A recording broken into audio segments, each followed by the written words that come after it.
All right. It is chakra day. I finally figure out what chakras are. We also have a Sam Harris video that Energy Dominator had requested. We will wait for his arrival to watch this.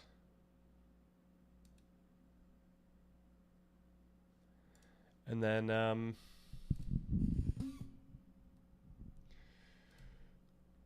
I was going to check for a new Gact video, but then we got a comment on the Moral Framework Survivor. Pretty stoked about this one. This was a long boy, and yeah, this was one of the more fun streams I remember having. All right, the best moral framework is one that accepts reality, and reality is without any objective moral framework. Oh, okay, so this is being facetious. I see. All right, the best moral framework is one that accepts reality, and reality is without any objective moral framework. All right, here we go. So we should accept that morality is just whatever makes us feel good or bad about something individually or subjectively. Emotivism, yay. Why do many people feel similarly about some common things? Evolution and natural selection.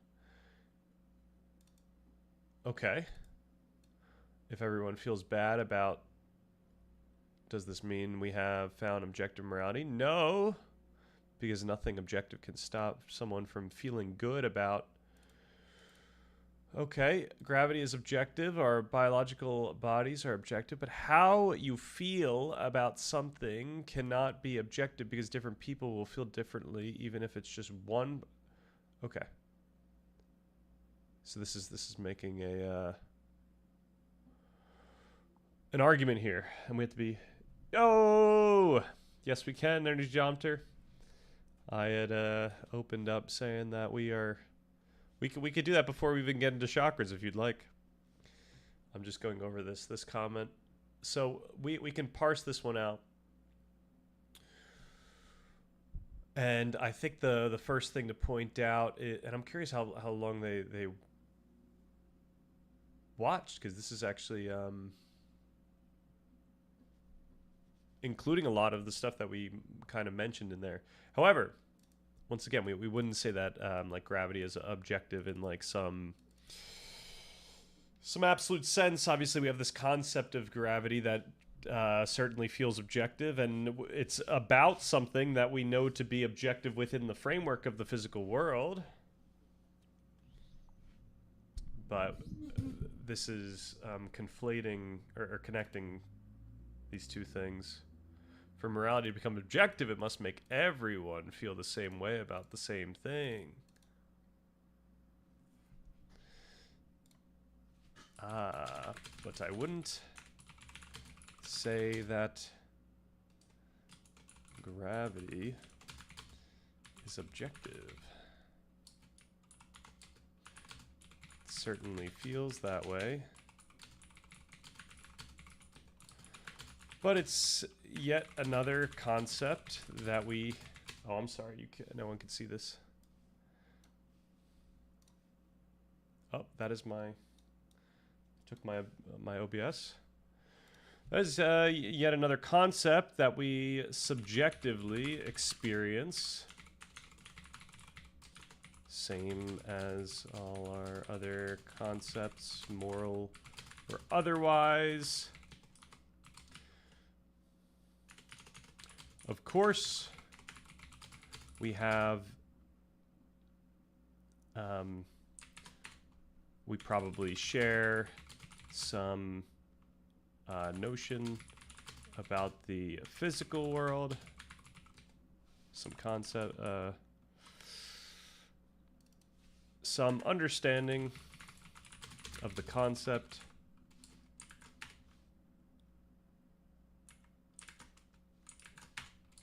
of the physical world that tells us that gravity is true. How do I go about this? Oh my gosh. Ajna is open. My Ajna is open. All right, I have to keep tabs of that. We got to figure out what ajna means. Will your document have a philosophy of logic and or philosophy of math out of curiosity? A reason I ask is because you've mentioned logic as part of your document. Next month, April is going to be about logic. We got to talk about logic. Math is less important. Like, math is not something that I guess our minds just do. Like, logic, you could argue, is something that our minds just do. And when I say that, I don't mean that, like, the kind of logic that we currently have in our logic textbooks is the type of logic that we usually do. But humans have some sort of logic such that 5,000 years ago, humans were applying some sort of rationality. It doesn't look anything like our own rationality. They're not using reasons like we think about reasons. And we couldn't even consider what it would feel like for someone to like think through something rational in the way that humans did 5,000 years ago. However, we could describe an aspect of their conscious experience to be something akin to rational thinking, and we can point out that the underlying networks in the brain that are being leveraged are exactly the same, and that's actually how we would arrive at the idea that the experience is similar. It's that we have different cultures that are affecting how that rationality circuitry in our brain operates. But it would feel the same way, or it would feel very similar, regardless of you have a language 5,000 or 500 years ago, 5,000 years ago. Yeah. All right, my understanding is that according to loop quantum gravity, gravity is a result of space-time curvature, which is a result of geometric quantum entanglement of loops, which are quantized space-time. Is that not objective? Right, within the framework of the physical world, that is objective. Like within the framework of science, it's objective. Like it's a rule about science that we would take gravity to be objective. But once again, like what is gravity? We are only trying to, or not, we're not trying, but like we can only conceptualize what gravity is, and we conceptualize it based on empirical behavior of gravity. We don't know what gravity actually like is, right? And like what is the substance of gravity? Like we only have as far as our conceptualizations about gravity. So really what we have is some cultural conceptualization of what gravity is and what it does, and that was different 300 years ago. We knew less about gravity. It was different 100 years ago. And as we slowly discovered new empirical observations, we incorporated that into our conceptualization of gravity. The whole entire time it feels as though we know a gravity, or like we know gravity is objective.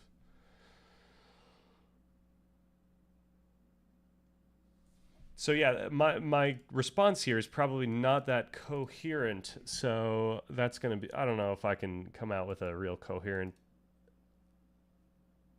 thing right now, but I'll give the like. But I wouldn't say that gravity is objective in some absolute sense. It certainly feels that way, but it's yet another concept that we subjectively experience, same as all our other concepts, moral or otherwise. Of course, we probably share some understanding of the of the physical world that tells us that gravity is objective in a different way than I don't know, in a seemingly authoritative way. But once again, I'd point to the norms / conditioning of science / culture to make sense of how this becomes a pervasive experience. All right. I do appreciate the person. I should say that, though. Do really appreciate you taking the time to watch and construct your comment, though. And a heart. Which heart? There's so many hearts. I shouldn't have said though. Though implies something bad. All right. The only reason I wanted to get to YouTube was to check out this new Gact video, or just at least grab it. So we got to grab that guy. What else do we have? All right, let's not jump the gun there. Ears ringing during meditation. All right, I have not experienced that one yet, so let's hold off. The death of OpenAI. No. Uncanny and post-on. No. How can I feel peace when I fear for the future?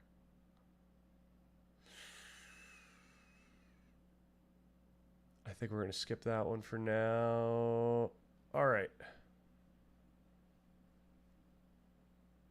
I think we're chilling.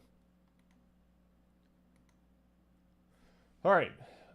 We got a video, and then we got Chakra Day. This was promised, and it shall happen.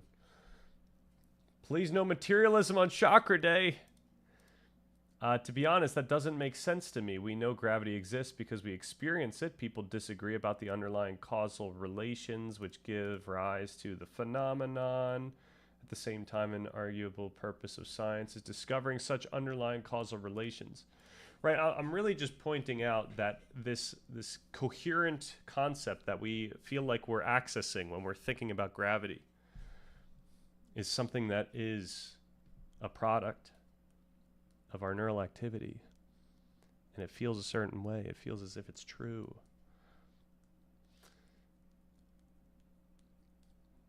Now, once again, the question is, why would we think that gravity is like more true than, you know, some other random truth that we talk about? And we can point to standards like cultural norms about what constitutes something that would be like more true or more fundamentally true in like an empirical sense. And part of that rule set, the norms there, is something to do with whether it's empirical, whether it can be, you could find evidence for it, whether that evidence can be reproduced. Like all this stuff contributes to why we would think that gravity has that type of authority. But once again, you know, this whole month, we've been pointing out that this feeling of gravity that we have is just yet another feeling. Just like the feeling of our breath, just like the feeling of ourself. You know, Buddhism kind of cooked on that one. So this is all appearing to us in the same space, leveraging the same neural networks, regions. Okay. Yo, Energy, no shade to Ivan, but that was a funny interaction you had in his stream. Uh-oh, what happened? What happened? What are you referring to? I think you said you didn't understand something and you got credentialized. Unless I confuse you for someone else. What does credentialized mean? If my memory serves me correctly, I believe I was arguing he didn't understand Occam's razor. Oh my gosh. What are these, the same comments that show up in my chat? I think I still don't understand Occam's razor, probably because I'm leveraging AI to offload my memory on that one. Every time someone asks it, I always have to look it up, and I never learn it.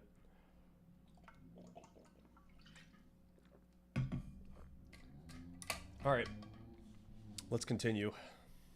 I'm almost as embarrassed by the word spirituality as every other atheist. It's not. Man, look how young he is. I'm not comfortable with my use of it. The problem is, and this is a problem you almost never encounter in English, we just don't have a good word for this domain. We just do not have a good word for the project of taking seriously the notion that you could become like Jesus or become like the Buddha or become someone who inhabits the far end of the positive side of the continuum of human psychology and human well-being. To like literally take while out I argue the that we have to get out of the religion business and the doctrines that have framed most people's discussion of these experiences are unwarranted, as I've always said. There is no alternative term for the efforts that people can make through meditation or psychedelics or some other means to really transform their consciousness and have insight into its intrinsic selfless nature. And Yeah, I mean, I guess I still have you know, despite the fact that I was just tooting the horn of Buddhism, I'm still very uncomfortable with the concept of like going out and achieving these insights. Like, really, when we describe something like emptiness or selflessness, in my mind, it's there's a way that you can conceptualize your experience that will affect your experience going forward and make you experience the world differently. And miraculously, there are some conceptualizations that are so abstract or so like nuanced and abstract in a way that it can actually affect the trajectory of your I don't know, neuroplasticity in a fundamental way, such that you arrive at these experiences that are quite different. But nowhere along that line would I say that you've actually like discovered something absolute. Now, you've discovered something certainly about your own experience. So if we hold that your experience is like some, you know, we kind of hold, you know, the way I talk about experience is almost as if it is literally just God, right? It is the thing that makes you, that allows you to see. It's the thing that, it's your conscience. It's the thing that talks to you. It's where everything comes from, right? So as far as we are concerned, that these are profound because we get to learn more about our own experience. And then, as I also talk about all the time, though, it really matters the type of framings we go in that we apply to our own experience. Those will affect the trajectory of our experience in fundamental ways. Okay. No such thing as meditative attainment, or no such thing as universal insight. I would say there's certainly meditative attainment. Like, you know, we learn all kinds of things. First of all, we could just say that you learn, like when you're being mindful in every moment, you're technically, I could argue that you're learning stuff. That's like literally how it works. You have to internalize this moment so that your salience network is already primed to expect this type of thing. And as we do that for a long period of time, then our salience network doesn't need to start firing off a bunch of cascading experiences when we experience something that we have already experienced many times. So you learn something when you're being mindful every single moment. So that's the first way we could think about meditative attainment. The second way is like coming up with these like fundamental discoveries about your own experience. And now this is one of those ones where you do get meditative attainment, but I think it is very much affected by the type of practice you're following. You will discover, like content-wise, you will discover different things depending on what practice you're following. And chances are every single practice is going to discover something. So to go to your second question, is it a universal insight? I would say no, it's not a universal insight. It's not like a universal insight such that if you were to have done a different type of practice, you would have arrived at the same conclusion. And it's not a universal insight in the sense that other people experience it. And it's most certainly not a universal insight in the sense that all beings could get to that point. There should be no such thing as experience as a universal concept, right? Yeah, when I talk about experience, I mean, that's a fair point. When I talk about experience, I'm really just referring to human experience, and that's also somewhat like generalized, right? It's like provided you have, I guess, sufficient parts of the brain, you're going to have an experience that is relatively similar but quite different. So when I talk about experience, that's kind of what I'm referring to. Now, I guess we could consider what it would be like for a pig's experience, and of course, we just can't empathize with that. So I guess we could still use experience as an abstract term for whatever they experience, right? Whatever each person experiences. There wouldn't be anything like universal. Actually, you know, there wouldn't be anything that's like absolutely ontologically universal across those. We could say that the phenomenology would be quite similar across humans, and then we could consider what a phenomenology of a pig would be. All right, Stan made the man-made. Yo, Daniel N, what's good? I was man-made. I did not come from a lab. How are you interpreting Buddha talking about meditating externally in your Satipatthana Sutta book? Ooh, I think I literally just got to that. So when he talked about externally, it was something more akin to other people, right? Did I just read that? I think you are taking an idea to quite an extreme end. I can give counterexamples for days, I feel. Yeah, that's probably right. I'm being quite sloppy. But once again, the reason why it's often good to point out these types of arguments, even if they are kind of straw men, is that I'm worried that someone could infer what you're saying. They could infer the straw man from what you're saying. So, if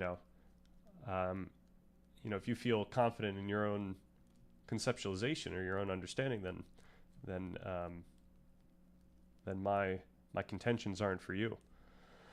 But I'm always concerned that someone could take something different from certain phrases or words, and so I try to be a little more precise. I can give counters. Okay. Similar phenomenology, close enough, even though phenomenology is not reality somehow, right? To me, phenomenology is a conceptualizing what reality feels like, and so we're always at the conceptualization level. Like, it's not an actual representation of what it feels like to be a person or a pig or whatever. Buddha talking about meditating externally. I don't recall what exactly that concept was, though I kind of remember the point about external being linked with others, so maybe meditating externally was his opening to the Brahma.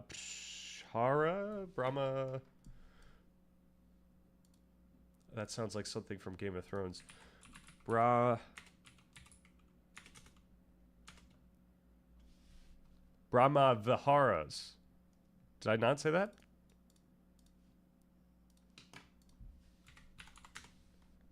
I think I said that. I could be wrong. But this is where I think they went when we were talking about external meditation. And I'm on board with that. I think that there is something, we know this, right? Didn't we already look this up for the actual outcomes of a meditative practice includes building empathy and compassion.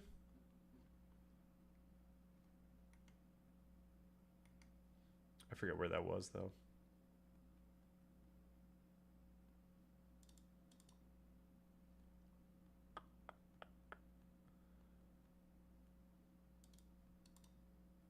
Loving kindness,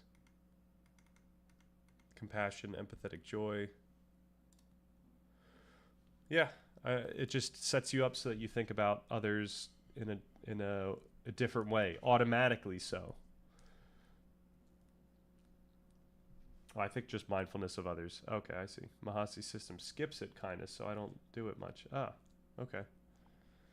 All right, let's continue with Sam here. We got 1 minute through. It's inconvenient, but I feel like the other words that are available are even spookier. So, for better or worse, I'm trying to rehabilitate the word spirituality. Somehow he says he wants to rehabilitate the word spirituality. Oh, this was a hit piece the entire time? Oh, man, I thought we were listening to Sam for a while. All right. I'm going to proceed with caution.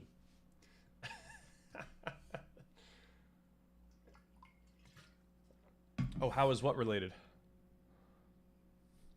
It involves others, but it's different to hearing the person next to you breathe on retreat or notice when they're angry. That's what it was. Okay.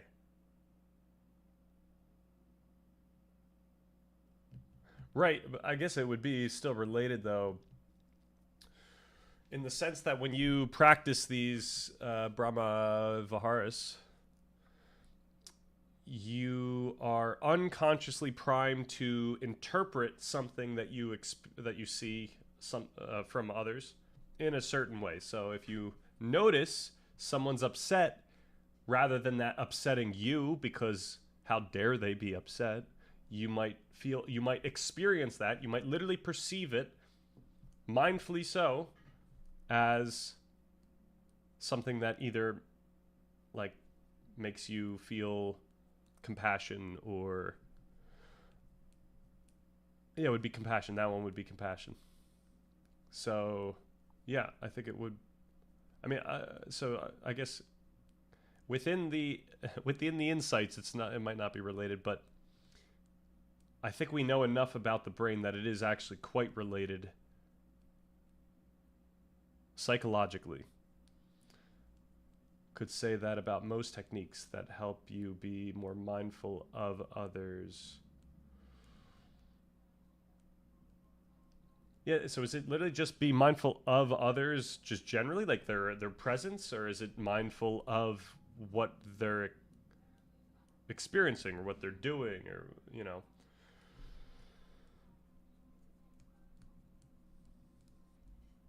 But I wouldn't want to say that it's not related because the dogma says that it's not related. I would want to say it's not related because there's actually not a strong connection in the, you know, the underlying psychology of what's going on in your own mindful awareness. Even if you could say that about most techniques. Oh, I don't know if I could say that again. Let me try.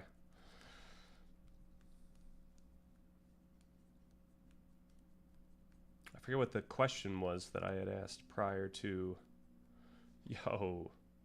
External mindfulness is its own technique. They're kind of related. Okay. Yeah, I guess it's just like, all I was saying is then one technique affects how your other technique is going to manifest. I mean, the technique's going to be different, right? It's like a different directive, but whatever you're mindful of in that experience, those will affect each other. I could relate it to most techniques. Right, yeah. I would say that there's probably a closer relation to other meditation practices that are specifically keeping others at the forefront rather than just your technique of paying attention to the breath. But this doesn't sound to be an important argument or distinction. Why does it need rehabilitation? I would say that it is because Western culture has traditionally come to identify spirituality with religion, so atheists are perceived as having no spirituality. But also, part of it is the fault of the atheists themselves, who think that skepticism means that you should reject anything that can't be proven, and thus any kind of spirituality. This, I believe, is the cause of the reluctance Harris displays when talking about it. I think that is quite tragic, because a life that does not have a spiritual dimension is pretty impoverished. Religion is actually only one of several main ways in which human spirituality expresses itself, and there's no reason for secular people to reject all of them. In this video we shall discuss these types of spirituality, and how they can enrich our lives. First, let's define what spirituality is. There is no clear definition to this concept. Alright, I'm sorry, Energy Taunter, we're gonna have to... Meaningful as an action that demands of you to employ your spiritual powers, while aimed at a goal that will make your world better.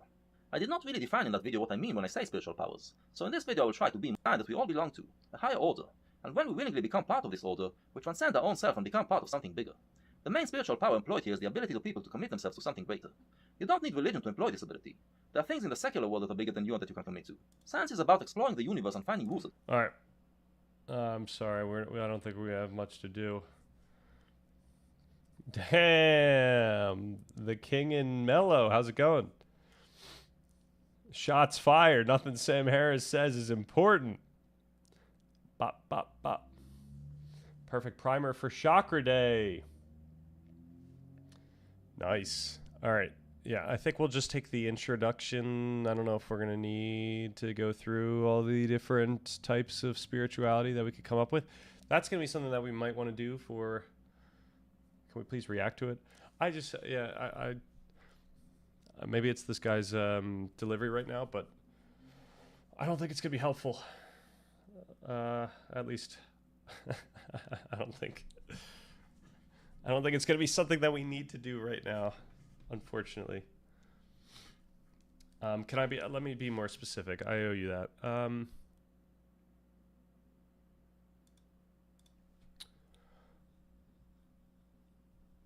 So if this video was just like him going through all the different ways that we could be spiritual, I mean, that's fine. It's not something that we need to go through right now. It's something that we might want to look through for part 3 of the document when we're saying, hey, like if you guys want to experience some type of meaning in your life, there's many options, a bunch of different ways that people have found that type of meaning, different edifices that have been built up, different ways of thinking about the world. Some of them have these types of benefits. Some of them, you know, we can compare and contrast these. Yeah, I guess let's at least do the summary. Some people in the comments took issue to the fact that I discussed spirituality without mentioning the spirit and how they're connected. They claim that without the spirit there could be no spirituality. Well, the concept of spirit is very old and had lots of definitions over the years. Some regard it as an entity, but there have been many who use the word to signify other things. When we talk about the spirit of the text, for instance, we don't actually mean that the text has a spirit that is an entity. I don't believe in the existence of the spirit as an entity, but I do believe that people have spiritual experiences. So I would say that, you know, the spirit of the text could still be some like a way that it moves you, right? Like you could say that I was moved by the text. It's the text's spirit that just got me, right? And we don't have to think of that as an entity, as if it was like a god or something like that, but we could think about it as spiritual, because there was something transcendent about this book that has just taken hold of me. I don't believe in the existence of the spirit as an entity, but I do believe that people have spiritual experiences. So yeah, you could argue that what I just described was a spiritual experience. You got the spiritual experience from reading the book. And if they have those experiences, despite not having a spirit, and we could just, you know, this is just semantics, we could say there was a spirit there, there must be other explanations. As I define it in the video, a spiritual experience is an experience that makes you feel you transcend yourself and become part of something bigger, and a spiritual life is a life that seeks to have those types of experiences. Awesome. Okay, this video argues that spirituality is not exclusive to religion, but rather, yeah, so I'm worried that this is just going to be a semantic dispute, when certainly there's so many avenues that we could take in our life that would feel meaningful and spiritual. How do you know if you've only skimmed it? I'm making a inference. Wait for rec day, maybe? Oh, what's rec day? This should be a challenge in open-mindedness. It should be a challenge in open-mindedness. There is much time for us to be open-minded on this channel, but at some point I have to be quite, I don't know, what's the word? I gotta be stern about our time here, because I don't have much time. There's a lot we have to do. There's a lot we have to do, and all right, recommendation day. Yeah, I have to. I mean, recommendation day can't just be open recommendations. Like one, I mentioned this before. Once we have more people on this channel, it's just not going to be fair to do that. And two, it's, you know, it's just not. It's not something that I like. What we go through on stream is still what I consider to be part of my information diet, and we need to be watching our weight here. We got to be slim. We got to be straight to the point. There's so much stuff we have to do, and so much things I have to think about and incorporate into this document that perhaps at some point we will have to dive into all the different ways in which we can be spiritual. But unfortunately, I don't know if that's something we want to do right now. Something I want to do right now. Okay. But let's go through this. Also, maybe I'm actually just like offshooting my being annoyed about the delivery. Dr. K is probably good on chakras. I check Gemini if there's any science evidence. Yeah, I was going to ask this Gemini to just run us through chakras, since I know nothing right now, and then maybe we could go to a video. Okay, the narrator aims to redefine spirituality as a secular yet profound endeavor for non-believers to experience transcendence and find meaning. Several distinct types of human spirituality, so religion, science, philosophy, math, art, mysticism, sports, any pursuit, it seems. So yeah, the other thing is like I don't know what else we gain out of this. Like how much. Certainly, any pursuit we take is going to be spiritual. Provided so like I would argue that what this video is pointing out is less so about the contents of where we of like what domain we're in, whether that's religion or science, but it's pointing out something more akin to the process of pursuit and how that can become meaningful. And we're going to do a comprehensive view of that type of story at some point. Is that spirituality is the process of transcending your current abilities and or knowledge by acquiring new abilities and or knowledge, and discuss the various ways it occurs. Okay, the various ways it can occur, right? There's so many more ways than he mentioned that it could occur, right? There's so many ways. Gardening, boom. Working out, boom. Writing, boom. I guess you could say writing is art, but writing your thoughts is less of an art. It's more of just journaling. So yeah, there's many different ways that he did not include that you can get that. But really, the thing that's important here is the self determination theory. What is this, the one, or is this the? No, this is not it. Versus self. What was it called?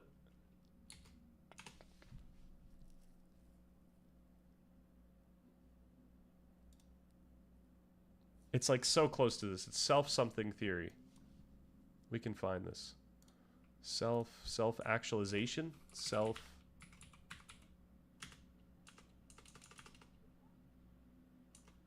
There's that type of thing. Okay.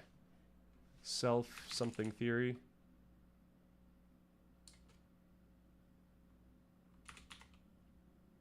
Self-improvement, self-taught. This is going to be tough, actually. Theory in part 2.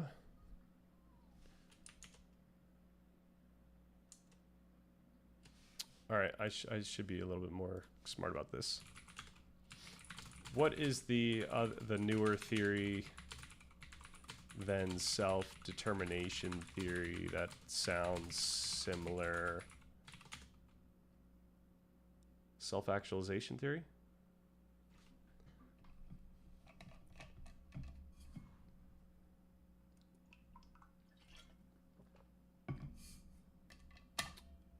Energy dumpster, we're going to have to disagree on that one, unfortunately. Self-discrepant, okay, no, it's something... The theory that has the following tenets... it's doing something challenging, being recognized, and what was the third one? This is like the most important thing I could remember for part 3, and I forget the last one. This should give it to us. Maybe it is self-determination theory, but I could have sworn I got bamboozled by that previously. Sound like it's just redefining a poorly defined word to try and make it useful when we already have other more accurate words. Oh, are we saying what it gave me, or?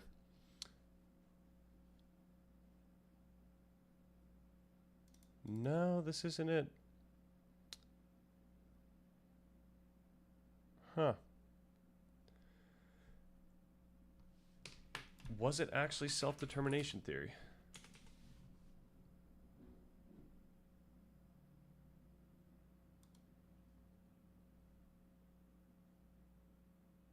Oh, yeah. These are the 3 needs. Going insane. I gotta get my chakras right. This is not going on well. Okay, so this is what I would get out of that video. It's the competence aspect and the autonomy aspect. Now, maybe he doesn't include the relatedness aspect, but if you want positive well-being, you get the relatedness aspect as well. A lot of these actually do just come with the relatedness aspect. People are doing religion or sports. You get that community They're there for you already. So the idea that you have some autonomy within the space, that you could do something about it. You can go to church. You can pray. And this thing will affect your life. Competence, right? Feeling that you can achieve something that's difficult. That's what you were getting at. And then relatedness. This is where you get to have people seeing that you're doing it and recognizing you as part of the community. It's, yeah, all right. So it was self-determination theory all along. Okay. Let's wait on that one. All right. We got to get to chakras here. I know nothing about chakras. Can you explain everything I need to know about them?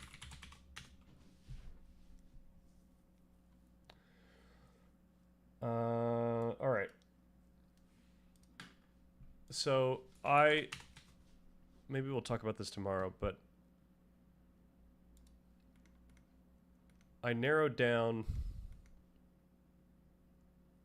my necessary research. I think the next thing I read is going to be Being You. And after that, it's going to be a book that literally just came out. The what was this called? Self-something agent. Jacob Howie? How do you spell this guy's name? The Self-Evidencing Agent.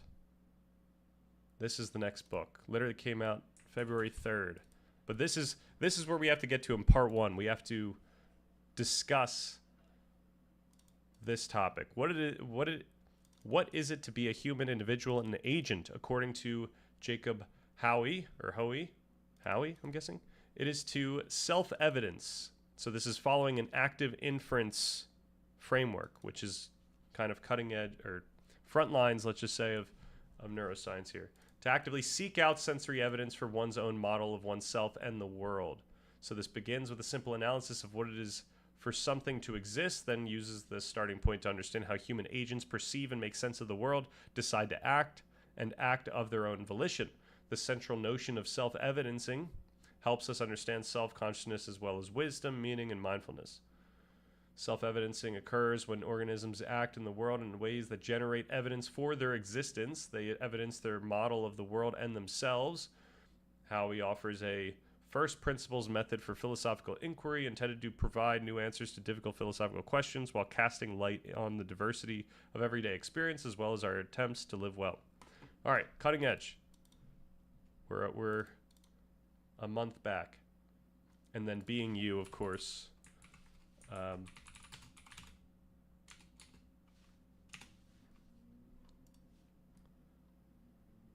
This is what I read next.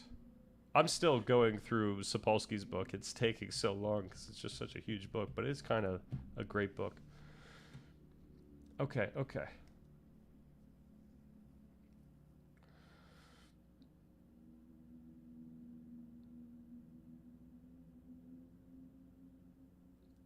You do acquire more knowledge of a video by watching it than asking AI to summarize it for you. Absolutely.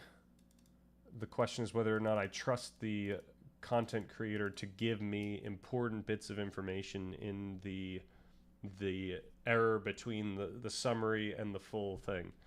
And I don't know if I trust that person. Maybe based on past videos I've seen, that could be coming to the forefront here. I'll tell you my small chakra knowledge. I never thought about chakras. I guess I didn't believe in them. Then after like a year of meditating a lot, I could just feel this dense little ball of sensation in the middle of my forehead. I could feel it pulsing with the breath, and it became a way of meditating on the breath for me. I started doing a practice where you feel the base of your spine, and some little shoots of sensation go up the spine, and it's meant to help you feel the other chakras. A few months later, I could feel something similar in the middle of my chest and then the crown of my head. The head was the trippiest, and it was associated with equanimity and waves of energy flowing down the head. Then my practice hiatus started and I lost the feeling in my crown and chest, just the forehead. Interesting. Very cool. Yeah, so just like every other aspect of these teachings, like I find that these conceptualizations can be very helpful for making sense of some aspect of your experience. And by having the conceptualization, that allows you to notice something in the moment. So then you get to notice when it's there and when it's not there, and you can notice it as a thing. And then that allows you to move forward in your practice. And that's not necessarily saying like, you know, you discovered something that makes you move forward in a way that you couldn't have moved forward otherwise. Now, so a lot of people, you know, including Goldstein, from what I'm reading, they have their conceptualizations and then they find they can't get further development in their own practice. And then they're given a conceptualization that allows it to click for them. And then they get to further their practice. And furthering their practice, I think it's less about like some objective line, like, you know, you're here and this practice has gotten you here, but it's more so like a feeling of it's like almost that feeling of control that we're looking for. It's the feeling that you know where you are and that you understand what's going on. And while you're constantly doing this practice, obviously you are making some changes. I wouldn't say that it's like on a 2D line. I would say that it's in some highly dimensional line. But yeah, okay, then my practice, okay. But my attitude has been they are not much use. I never really pursued knowledge about them or for them to go too crazy. Some say there is no chakras. There is just an energy system that clusters.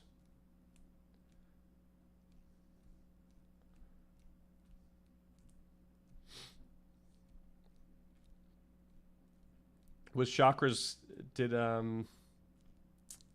was that guy's name, was that Punjaji? He said Buddha didn't mean it. Was chakras on that list?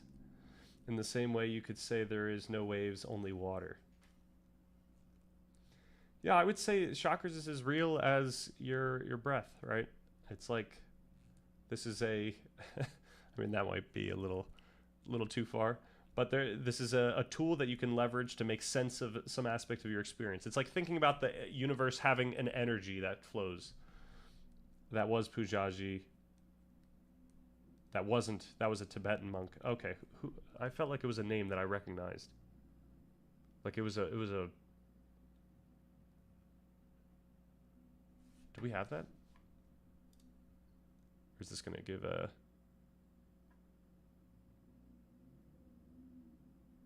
Yeah, I'm not sure what happens. Actually, this should do it, right? Oh no. Okay. All right. Let's let it rip. This is just it's gonna be a little more predictive processing stuff, but I was hoping to get like I'm trying to figure out how other people on the forefront are talking about the self, so that we could figure out a way that easily allows us to talk about the self in the document, because we need to figure out a way of talking about the self that we can leverage. Oh, is this the same? Oh no, Anil Seth. Do we not like Anil Seth? Okay, anyway. Oh, Rinpoche. Okay. Is this, are there multiple Rinpoches, or is this like the Rinpoche? Because, oh, I'm getting absolutely demolished. It's a title. All right. There have been many Rinpoches. I've probably never heard about this person before, ever. I'm just getting absolutely played by Buddhism. All right.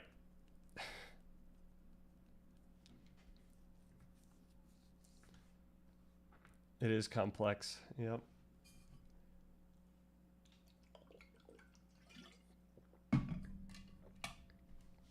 All right, I've got to chill out here. We got to get some chakras going here. Concept of chakras originated from early Hindu and Buddhist traditions, specifically within tantric and yogic texts. The word chakra translates to wheel or disc in Sanskrit. In these belief systems, chakras are conceptualized as focal points of vital energy, often referred to as prana. So we've got energy here, prana, situated within a subtle body that overlays the physical body. So are conceptualized as focal points of vital energy within a subtle body that overlays the physical body. All right, let's open this off with the transparency here.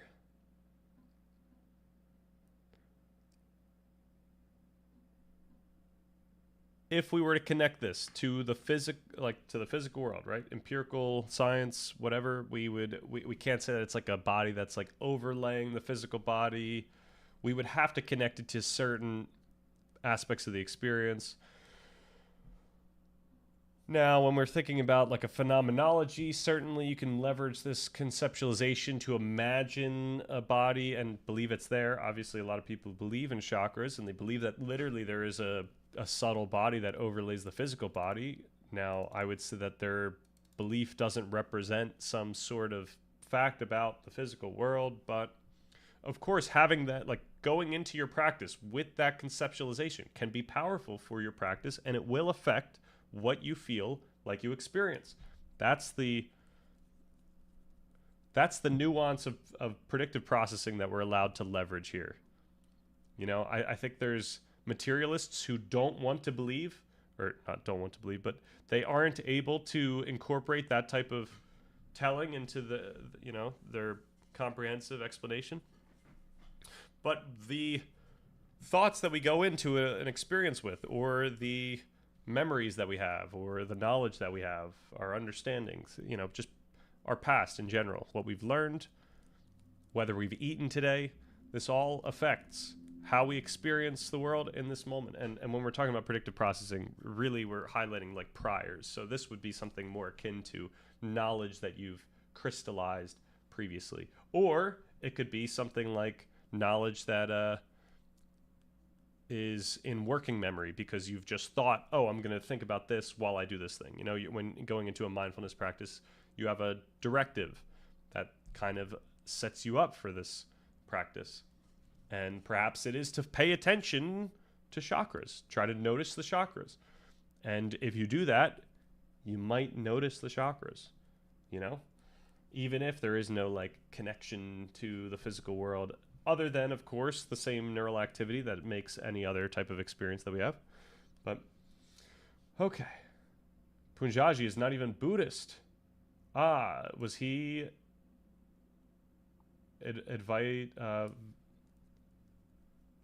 is it Advaitin Vedanta?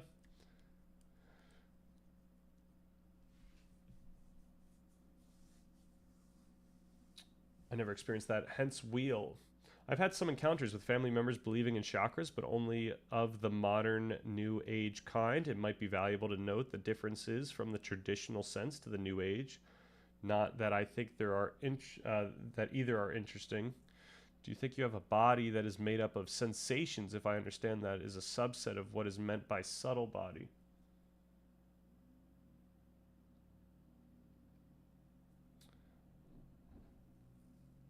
Okay. I guess, yeah, so why would it need to be an overlay? Why wouldn't it just be your actual body if you already believe you have a body that is made up of sensations?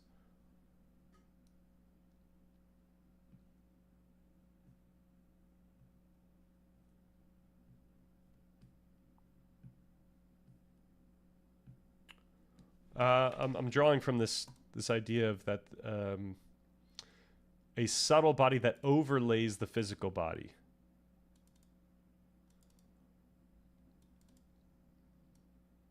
I guess are they saying that our sensations of like bodily sensations are like have nothing, or not have nothing, but are they separating the phenomenology of, or the phenomena, the experiencing of the body from the body itself? A subset. So okay, the subtle body is a subset of the physical body? Or the other way around? Okay. While historical texts describe varying numbers of chakras, the contemporary model typically focuses on 7 main centers aligned vertically along the spine. Each is associated with specific psychological, physiological, and experiential domains. So we've got base of the spine, survival, grounding, basic needs. So let's just like entertain this right now. Why would these be the way they are? Certainly base of the spine. Base of the spine. Is this like literally like where our tailbone is? Are we saying, or are we talking about base of the spine like something in the upper back? Like what is the base of the spine here? Base of the spine.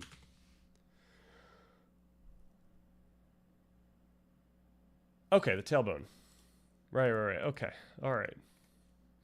So, okay, base of the spine, survival, grounding, basic needs. So I guess this isn't you know what? Just anything along the spine, maybe we could say, is just fundamental for basic needs, given that it's connecting our broader nervous system to the brain. That would be my like speculation as to why this ends up being the way it is. But also then there, you know, maybe a clear speculation, like just a more simple one, is that this is what's, you know, when you're sitting, this is like grounding you. Or it has something to do with your core. I don't know. All right, lower abdomen, creative. Okay, sexuality. This is obvious, right? We can get the like we're in the right area. Emotional regulation. That's kind of interesting. I mean, sexuality is pretty important for humans, so I wonder if that leads to thinking that all emotional regulation is there. Creativity in the sense of birth. That's how I would try to make sense of that one. I'm just spitballing here. A sensation is a subset of the idea of the subtle body. Oh, okay. This is not an exact science. There is disagreement among basic things like the location of the root chakra and if they are forward-facing, spinal, or symmetrical in that sense, or if some have symmetry, some don't. Complex topic. Okay. So this is in the metaphysical path of like, there's just not too much I think we can do here. Now, what I was trying to find, the way that I think we would want to consider this is like, if you're doing a body scan, if you're thinking about this location, could a scan of that location bring about certain experiences? And then you can consider whether people, when scanning that part of the body, would then attribute that type of experience with that part of the body. That's what I would speculate. But I'm not sure if all, I mean, I guess, yeah, center of the chest, you get love, compassion, because you could feel certain interoceptive signals when you're focusing on the chest. Throat, communication, that's obvious. Forehead, intuition, perception, insight, you're just closer to the eyes. Top of the head, consciousness, meaning, transcendence. Transcendence is easy. Consciousness, maybe people felt. Yeah, it is very interesting when you do pay attention to your head. It's like a weird thing for your brain to do.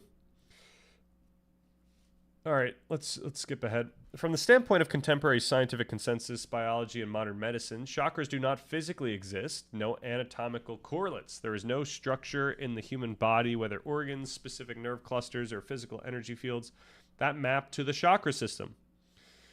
So the vital energy said to flow through these centers cannot be measured, observed, or quantified by any modern scientific instrument.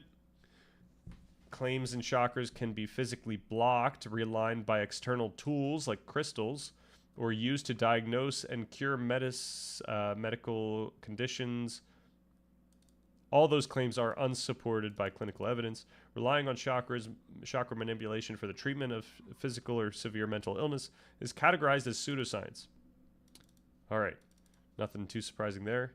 So then the utility and psychological perspective. Despite the lack of empirical evidence for their physical existence, The chakra system continues to be utilized in contemporary yoga, meditation, and self-care practices. From a secular psychological standpoint, the system functions effectively as a symbolic or metaphorical framework. Rather than literal energy nodes, chakras serve as an ancient taxonomy of human needs and experiences. Focusing on the chakras acts as a heuristic for self-reflection. For example, meditating on a blocked throat chakra is a structured way to reflect on why one might be struggling with honest communication.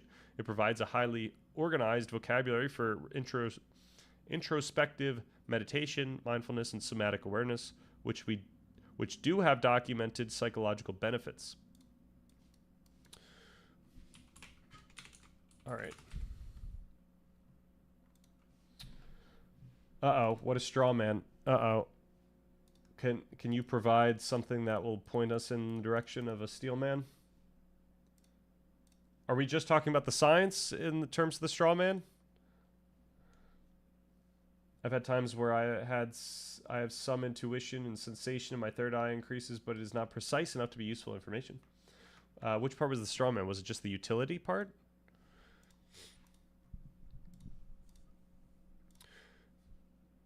If I were to entertain a steel man version of the chakras, I would look to the experiential aspect of them. So when people think about the chakras, as they pay attention to their experience, what types of insights could they acquire? So when they pay attention to a certain part of the body and they think that there's a chakra there, what type of experience might they have that they would then associate with the chakra? And this certainly follows the metaphor and symbolic framework discussion you mentioned. I would point out that this is a way of framing. Certainly not everyone believes that they are merely framing. They actually believe that the chakras are there, but this would affect almost the same thing. And for the people who believe it's actually there, this would affect it much more noticeably so. What else? You might be overthinking, rationalizing it a bit much there. This idea is from like 1000 BCE. The inferences made here align much with inferences made back then. Right. I think that would be fine. Right? These are like their speculations, these types of associations. So certainly when we like actually think about what we're doing, when we're paying attention to certain parts of our body, like we have more empirical evidence today, but imagine if we didn't have any of that evidence. What types of associations might we come up with if we are merely thinking that there's a chakra in a location and we pay attention to that location and we have this certain type of experience and then we associate those. So certainly people would be primed to think about something like the throat as related to speech, maybe because they've had a sore throat and they didn't know what even a sore throat was, right?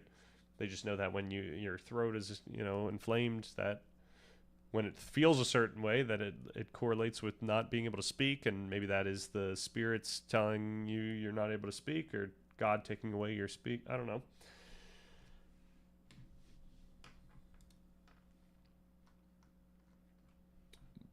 But yeah, the fact that this is an old idea would make it, and I wouldn't say that like they just like they probably developed this over time. I just mean that at least to me it makes more sense when trying to think about it like I was in 1000 BCE. Right. And I'm not trying to be like dismissive in doing that. I'm just trying to empathize with the people that came up with this stuff and then to also entertain how it can still be useful today.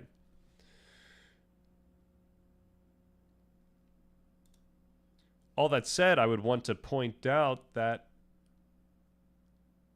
regardless of whether you believe that chakras are true in some fundamental sense, that this conceptualization would still be highly useful for someone today, whether simply through their own meditation practice or through just being mindfulness in their everyday life, or for perceiving and engaging with the world or universe or experience at large.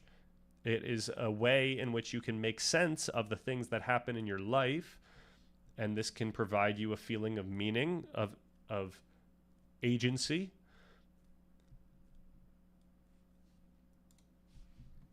Okay, what else? How else do we want to Steelman chakras here? Ask it, what about recently?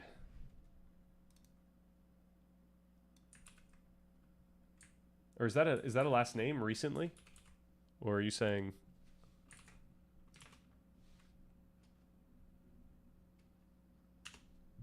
All right, I'm gonna wait to throw the this guy in here until after we figure out what is happening in this paper. Oh, these are two papers. Aha.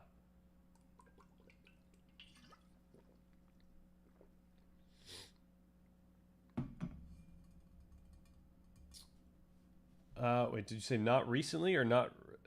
I think you spelled recently correct originally, but then you said recently. Or was this someone's name and there's no Oxford comma here? We'll find out in a second here. All right. Both of these papers attempt to quantify chakras or human biofield using physical instruments. However, neither study has altered the contemporary scientific and medical consensus, primarily because both suffer from fundamental methodological flaws. Let's break it down. So 2015, the study used a handheld radio frequency meter near 26 healthy participants.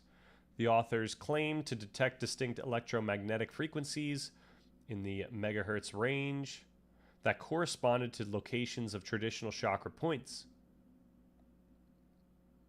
So I would just want to point out that even if there was a connection here, right? Even if we found out that there was something in the body that was creating these types of signals, we wouldn't want to jump to chakras as like this is proving chakras. It's really just proving that there's this thing in our body that also corresponds to a very specific experience that we have around that part of the body, and that these things can, conveniently, but maybe reasonably so, lined up. So I this type of study, both the study and the counter argument for the study are less important for me. I'm more concerned about how we can leverage these conceptualizations and how people do just leverage those conceptualizations, whether or not they believe it or not. Biofield sounds like the New Age version, not the traditional version. I could be wrong. Just found random studies. Nice.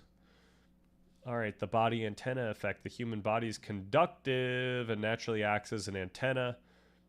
This is the scientific critique. It constantly absorbs, reflects, and interacts with ambient electromagnetic radiation from the environment, such as FM radio, television broadcasts, and cellular networks. A handheld RF meter placed near a human will measure this ambient environmental noise interacting with the body's mass, rather than an endogenous chakra frequency. Oh, okay, so chakras are supposed to be endogenous. This is the overlay? Oh, no, endogenous, internally generated. I'm sorry. Exogenous would be an actual overlay. The nice thing about, I forget who it is that always, is it Bert Baines that has mentioned multiple times that one way to think about consciousness is as an overlay.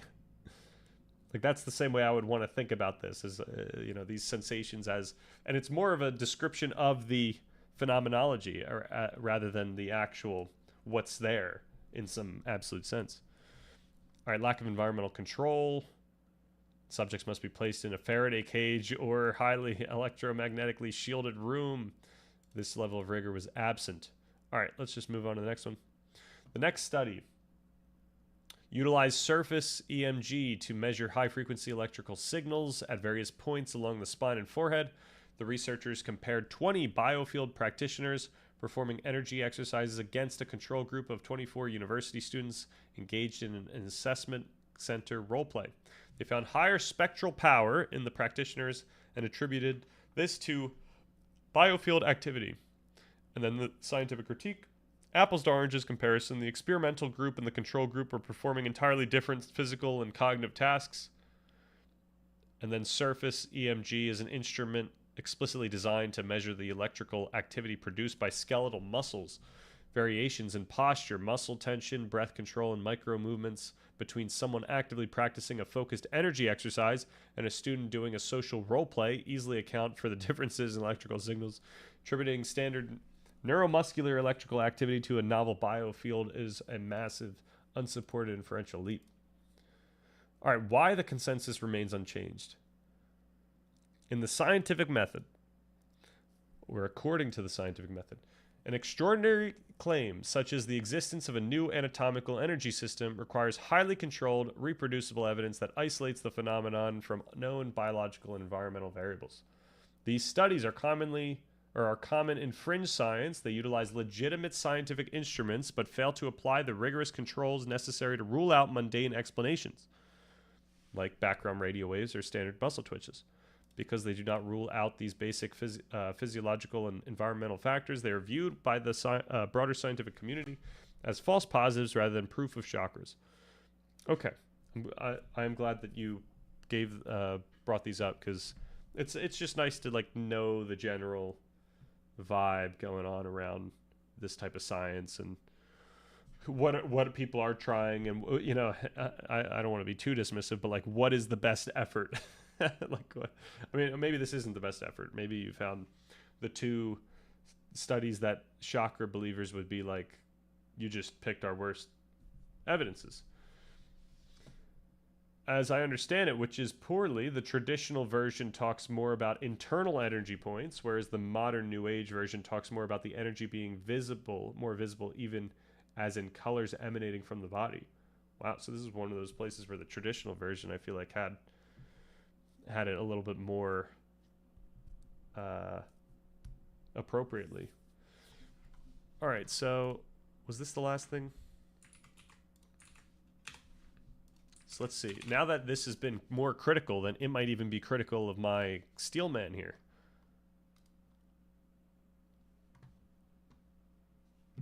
But let's see. Let's see if it likes the steel man.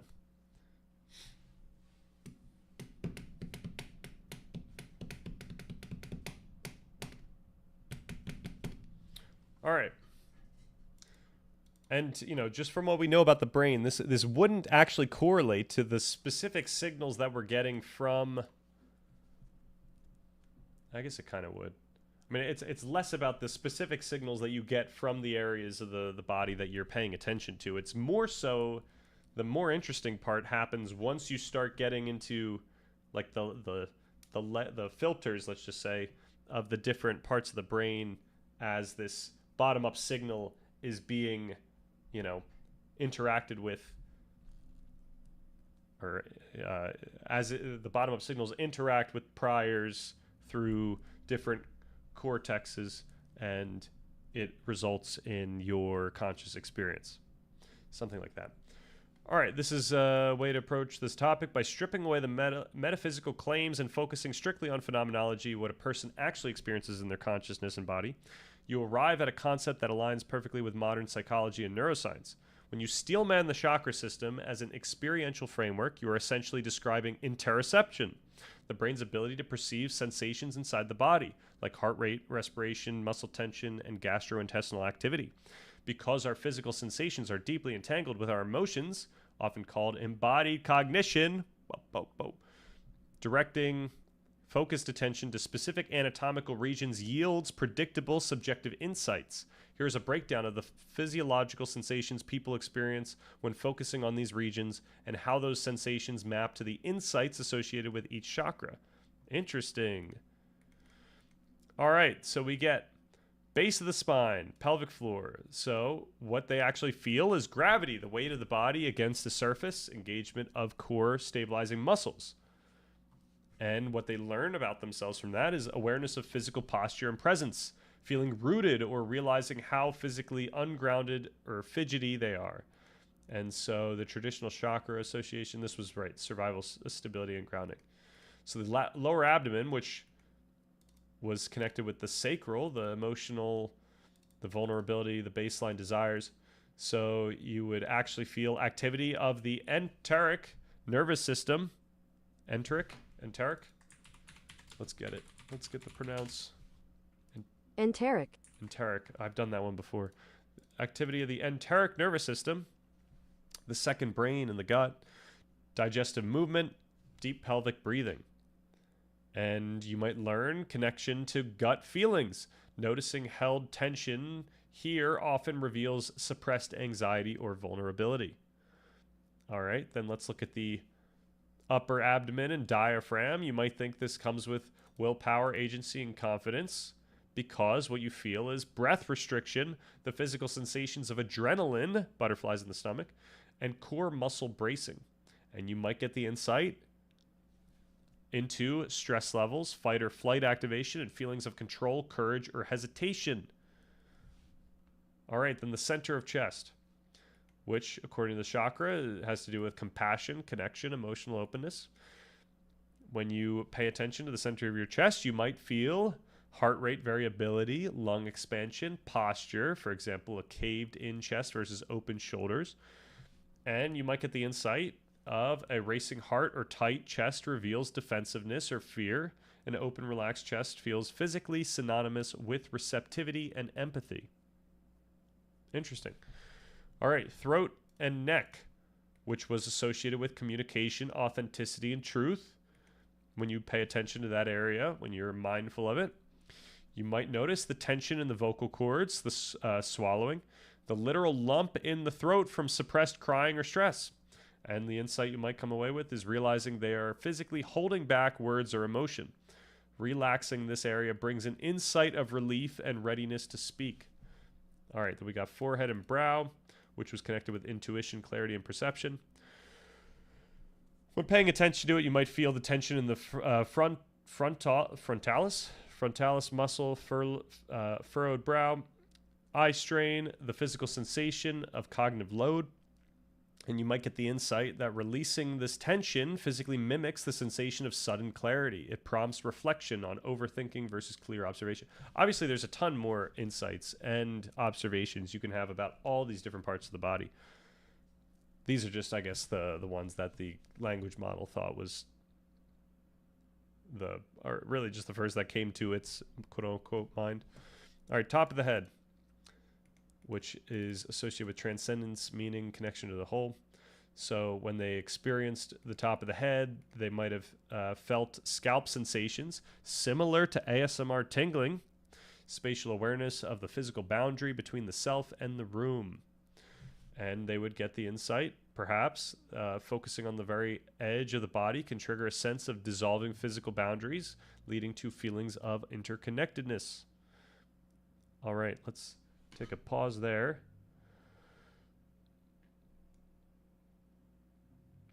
They do get associated with colors, but yeah, maybe blended with aura ideas. Are you willing to entertain something related to free will today out of curiosity? It depends. It depends how out there it is. We could try. We could see.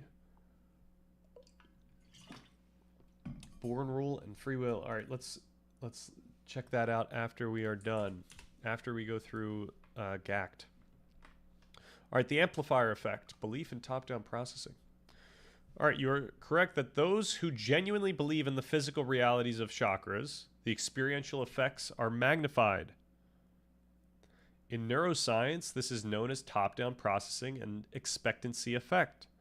Human perception is not just a bottom-up feed of raw data from the body to the brain. The brain actively filters and shapes what we feel based on what we expect to feel. If someone believes a glowing, green energy wheel of compassion exists in their chest, their brain will prioritize and amplify any warm, pleasant, physiological signal in that area. So just to be absolutely clear here, the brain is going to affect which bottom-up signals end up becoming conscious to you based on just this framing that you have, right? It could literally just be the framing of chakras can affect whether or not you feel something versus something else in a part of your body.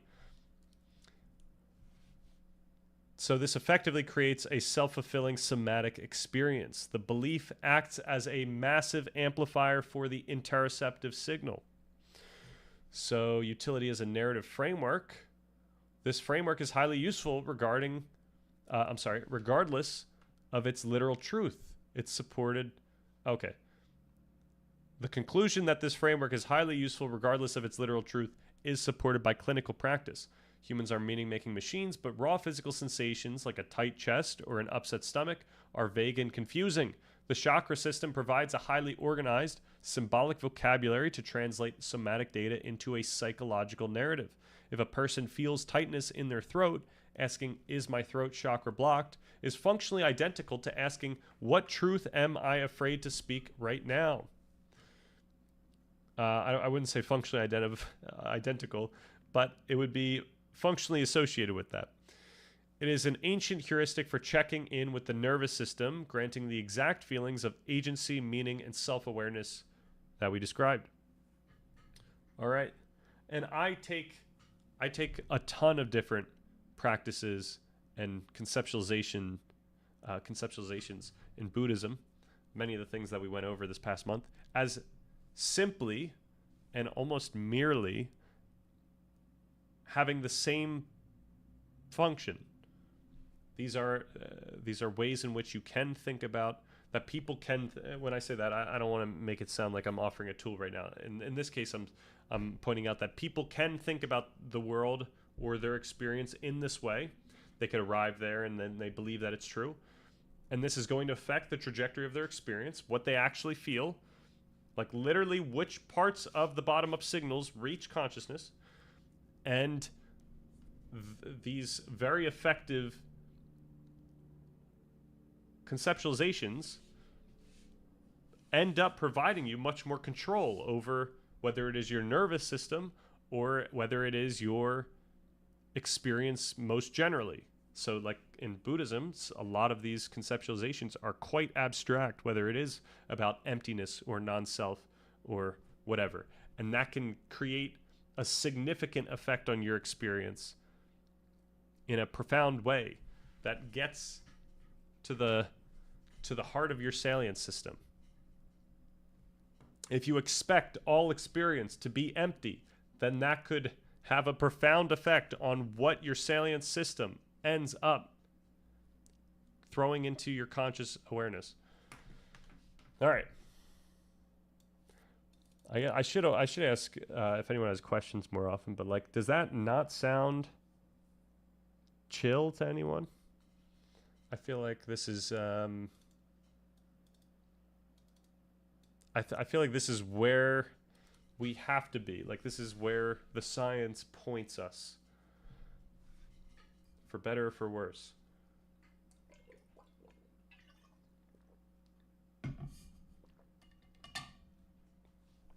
All right. In the meantime, let's chill out with some Gact, and then we get some free will. Oh my gosh, the kittens are getting bigger.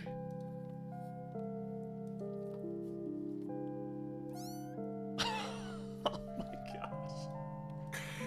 Yo, how did he do that? You could have a custom liked animation?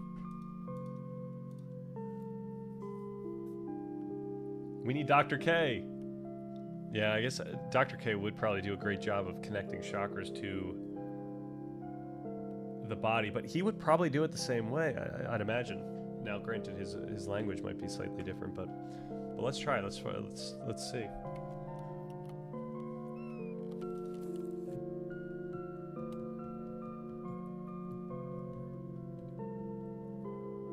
Man, what a party.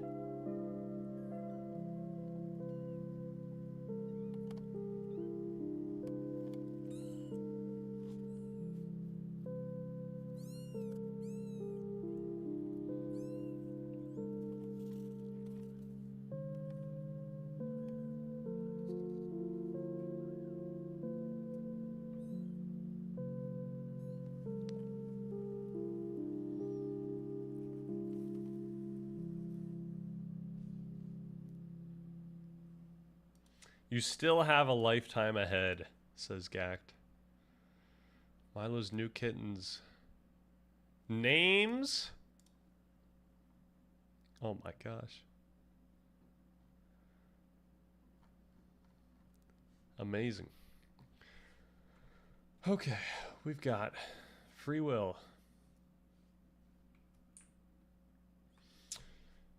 Why libertarian agent causal free will is not anti-scientific. All right, we might have to just leave. I'm sorry. Energy Dompter, I think we've already put libertarian free will to rest. But let's just, okay. In the libertarian agent causation view of free will, free choices are attributable only to the choosing agent, as opposed to a specific cause or causes outside the agent. An often repeated claim in the philosophical literature on free will is that agent causation necessarily implies lawlessness and is therefore anti-scientific.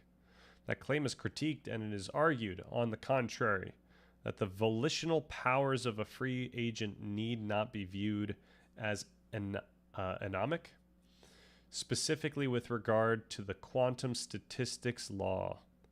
Assumptions about the role and nature of causation, taken as bearing on volitional agency, are examined and found inadequate to the task. Finally, it is suggested that quantum theory may constitute precisely the sort of theory required for a anomic grounding of libertarian free will. All right. The reason why quantum physics does not help us with free will becomes clear when we start looking at consciousness, when we look at how we end up knowing what meaning we have in the moment. So when we're just going about our day and we realize that we are here and we're doing this thing, like what is actually going on under the hood, we know that what enters conscious awareness is a product of top-down signals that are afforded by our understanding, like our memory, our long-term memory, as well as top-down signals coming from working memory. And we are, and those are, you know, in conjunction with bottom-up signals. So our relationship with our consciousness is kind of odd, where the experience that we have about our own consciousness is actually affected by these unconscious signals. So we're in this weird position where we can only consider what it means for us to feel like we decide to do an action. Now, the reason why quantum physics doesn't affect any of this is like in a significant way is that when we're talking about free will, what really matters is this like recursive relationship between what becomes conscious to you as it thinks about agency and consciousness itself. It isn't about like what affects those underlying signals. Like when we're talking about agency, like we can kind of forget that, you know, when you have something for breakfast, it actually affects what you believe is possible in the moment. We can forget your genetics. We can forget the quantum properties of, or the quantum interactions that are happening with whatever, something in the brain or something around you. You know, in the same way that like extended cognition folks talk about how your cognition extends to the things in front of you, you could then say like your, you know, quantum extension in some way, like quantum physics is affecting everything that we're noticing, and if what you're noticing is fundamentally affecting your experience and your cognition, then you could say that quantum physics is affecting that. But that's really not what we care about when we're talking about agency here and free will. We're really concerned with our conscious experience of agency. And that's already decoupled in a fundamental sense from the quantum physics, even though we hold this, you know, the usual monism of all we have is our experience. In this case, we are actually just like separating this. Like we care about the space of our consciousness here. We don't care about the underlying you know, the underlying signals that are affecting this. Only or I should say, we don't care about, other than the fact that obviously having that awareness that that something's affecting our underlying signals gives us a hold of like what we could do about that or why we have these experiences.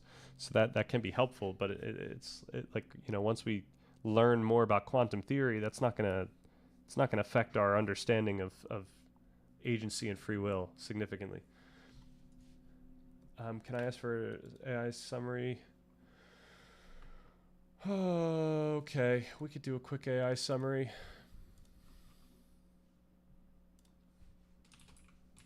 Can you summarize this?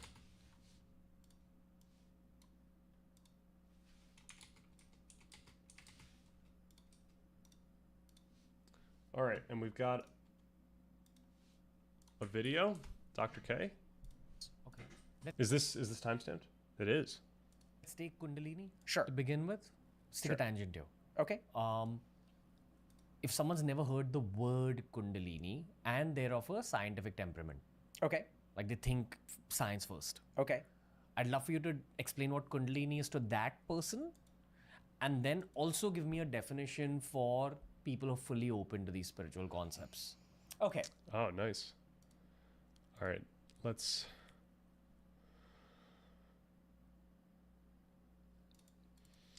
All right, the theory posits that truly free choices are caused solely by the volitional power of choosing agent rather than by external events or internal psychological desires. Okay, let's just start throwing things out there. How does the paper separate psychological desires from what the agent consciously interfaces with? Argue that this view contradicts the indeterministic probability laws of quantum mechanics. Claims that if an agent's choices are subject to quantum probabilities, the agent must either follow those probabilities or violate them.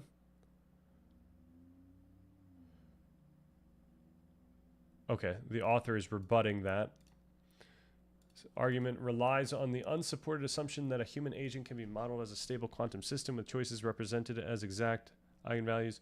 Humans are enormously complex, open biological systems constantly interacting with their environment, making it impossible to define a precise quantum state over time. Human choices operate at a macroscopic level, which is underpinned by a... So this seems to be making like a very specific argument that is actually... It's not as much making like a... Here I'm offering you who hasn't heard anything why libertarian free will is like kosher. It's more of like for people that are convinced of the lack of it because of this other argument, then here is the counter argument to that. So I don't even know if this is going to like be something that would even help us if we're not even bought in this other argument. I don't care about this other argument that he is going after. So I'm not going to care about the rebuttal if I don't even like the original argument. What is good, Bird Baines? How's it going? Good morning. Rather than disproving free will, the author suggests that the fundamental indeterminism found in quantum mechanics might provide the exact scientific framework needed to ground libertarian agent causal free will. All right. Nah, I actually did this earlier today. I did a rebuttal to the quantum thing. The quantum argument towards free will, and I don't know if it's necessary to do it again, unfortunately. Or I could just find it. I could just find what I said earlier today.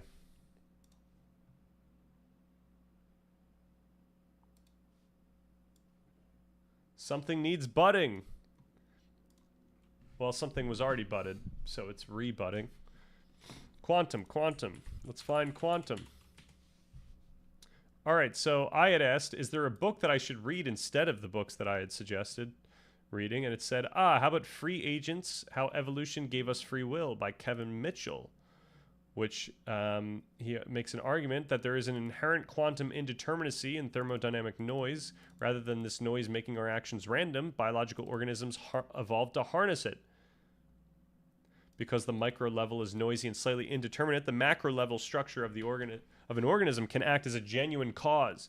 Evolution built systems that isolate themselves from environment environmental noise to maintain homeostasis. In doing so, organisms began acting for reasons. A bacterium moving toward a sugar gradient isn't just being mechanically pushed by atoms. The sugar has meaning to the organism, and that meaning drives the behavior. Right? Saying that there's meaning, though, is interpretive. But that's not as important. If I were to give my actual counter argument to this whole deal... okay. I said Mitchell's framework sounds pretty weak compared to what I'm trying to give the reader. We need to be and will be at a point where we can explain to readers what reasons mean here by separating the underlying mechanisms of intentionality from the articulated rationalizations that reach our conscious awareness. So when we think about intentionality, we talked about this like literally yesterday or the other day. When we talked about intentionality, there's like two ways we can think about this. We could think about intentionality in the karma way, as we talked. We could think about it at the base level of any type of intentionality within the brain, which is just literally looking at the dopaminergic systems, like literally the molecule of approach, how we are wired to arrive at coherence or new information. Right? This is probably going to be what the self-evidencing agent book actually discusses. It's like we're constantly trying to make sense of this, or we're trying to find the evidence. This is active inference. We're always operating on our expectation of the world, and we're always acting to make the world abide by our expectation. Like that's like a fundamental interpretation of our neuroscience right now.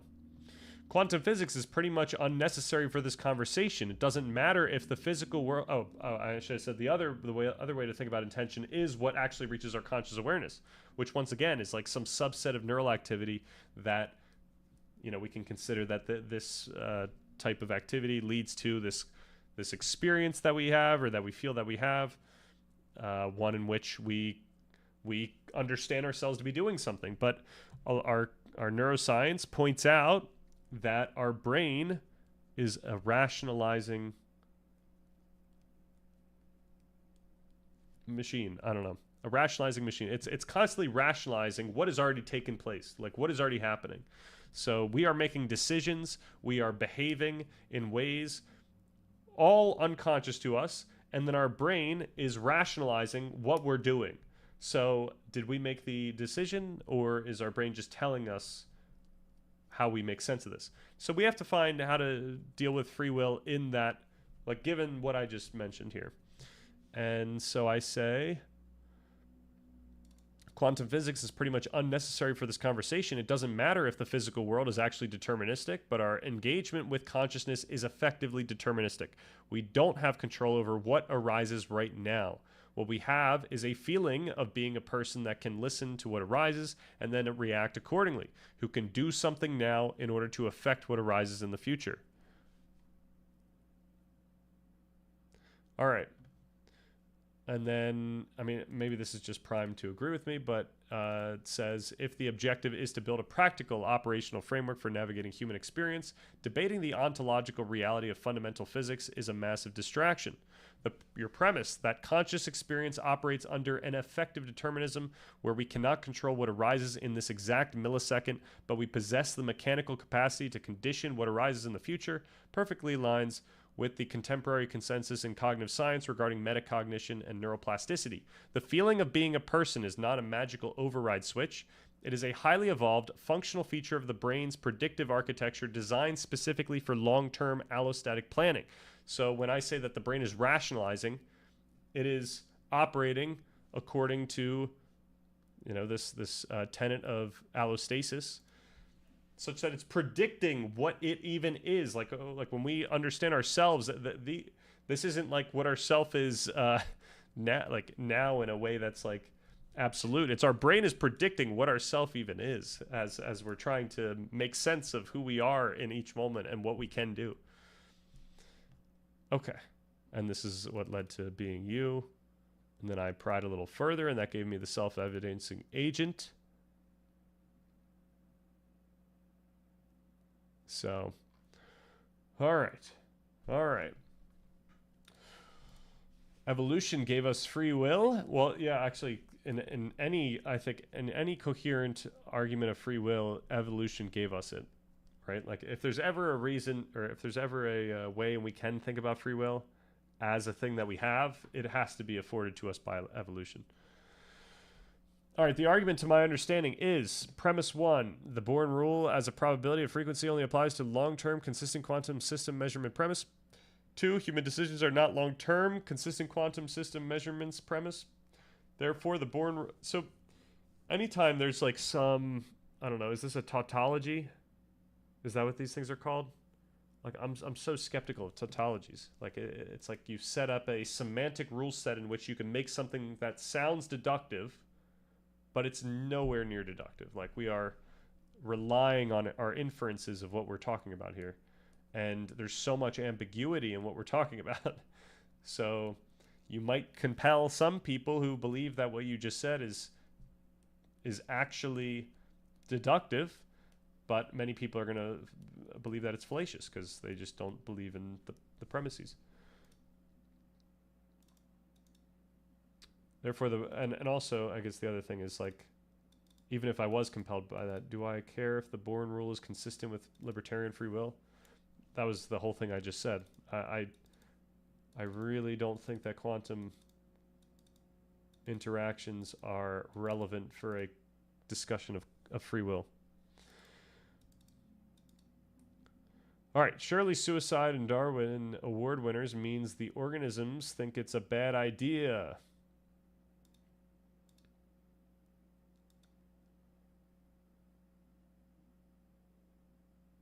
They think that free will is a bad idea?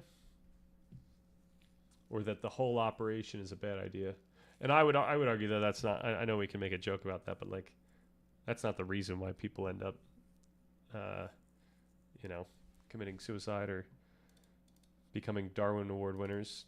That's just one way we can interpret that, and I don't think that would be a robust way of interpreting that. All right, the Born rule only applies to long-term repeated measurements. I don't believe that's accurate. Why assigns probably blah blah blah blah blah blah. Yes, but then blah blah blah blah blah blah blah. Okay, we shall move on. We've got like 20 minutes left. So the problem with that, love what you're asking. The problem with that is even if I give a definition to a skeptic is not going to understand, right? I can define it, but they're going to be like, this thing isn't real. Okay, say if they're not a skeptic and they're spiritually open, but just want some scientific backing. Okay, that's hard, but let me do what I can do. Yeah. Okay, so first thing is, there's this idea. All right, let's first just like look up Kundalini first here. Serpent energy located at the base of the spine, representing one's highest potential for awareness. Through yoga, breathwork, and meditation, this energy can be awakened, rising through the chakras to foster spiritual enlightenment, enhance consciousness, and emotional healing. All right. Idea. Okay, so like a couple thousand years ago, there was this guy named Gautam Buddha, and then he becomes enlightened, right? So there's this idea in these Eastern meditative traditions of something called enlightenment, which is like this permanent change. It's not like a temporary state. That's only some branches, right? Right? It's like something happens to this guy. He used to be a regular dude, and then something happens to him, and then suddenly, like, people start gravitating towards him, and he's... Oh, wait. Maybe the permanency is something that's equal or always there. Or permanency might always be there, but it's what is required to get to that permanency that is disputed.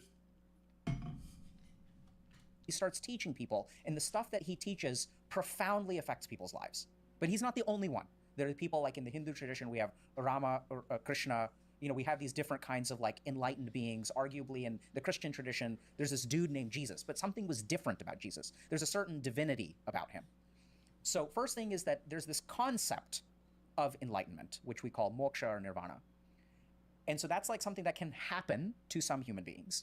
And arguably, there's historical evidence that at least some human beings were different, right? There were these people that started religions. So that's the first thing we have to understand. Can it happen to all human beings? We'll get to that later.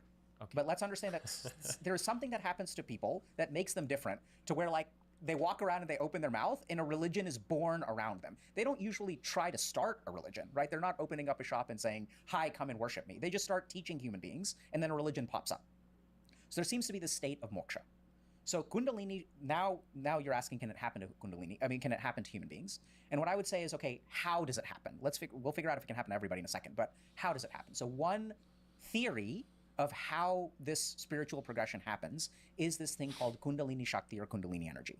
So there's some weird energy that sits at the base of our spine.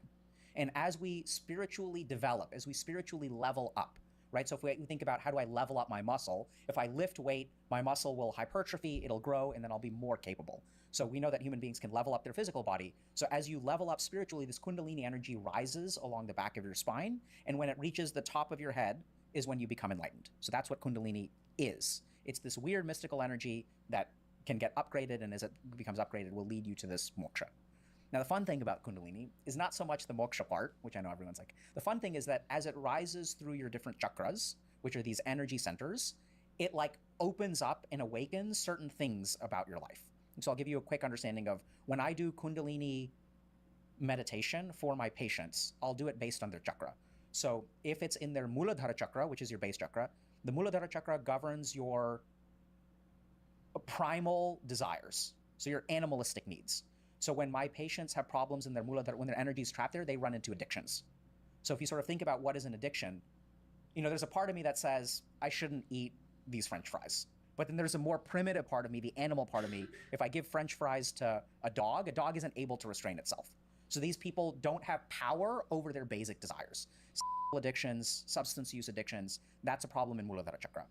Swadhisthana chakra, the second one up, situated kind of at your pubis, governs a lot of our relationships. So when people have difficulty connecting with people, when they get addicted to relationships, when they are unable to have healthy relationships, also. This is kind of neat because it's packing in not only some phenomenological tool that you can leverage in paying attention to parts of your body, but then it also packs in like a more fundamental roadmap for your practice's progress, similar to the other roadmaps we've discussed within Buddhist traditions. So this kind of gives you everything. This is a multi-use tool here. Sometimes do Swadhisthana practices with them. Then comes a very important chakra for mental health, your Manipura chakra. So this is situated at your navel. This is where your Agni or digestive fire is. Now, what does that mean? So we as human beings have the capacity for metabolism. Metabolism is the ability to take something and turn it into something else. So you and I will, let's say, eat a mango. And a mango gets transformed into us, right? Becomes eyes, nails, fingers. But that's not the only thing that. So metabolism or Agni, our digestive fire, is what digests things, takes one form and turns into us. But Agni is also important for mental functioning. We have this concept in a book, but that is not understanding in our head. We have to take that and we have to digest the knowledge in the book. Wow. So if you have problems with your Agni, then you can't understand things. The way that I use it is with trauma. So if you think about trauma is not digested. It is like a negative experience that lives within you and like messes you up. So what we need to do is digest that experience. Gut-brain axis, gut health. Absolutely. There's a lot of. The one issue. Oh, have a good night, Bird Baines. The one issue with the digestion analogy is, with digestion, you can be, first of all, you can be done digesting.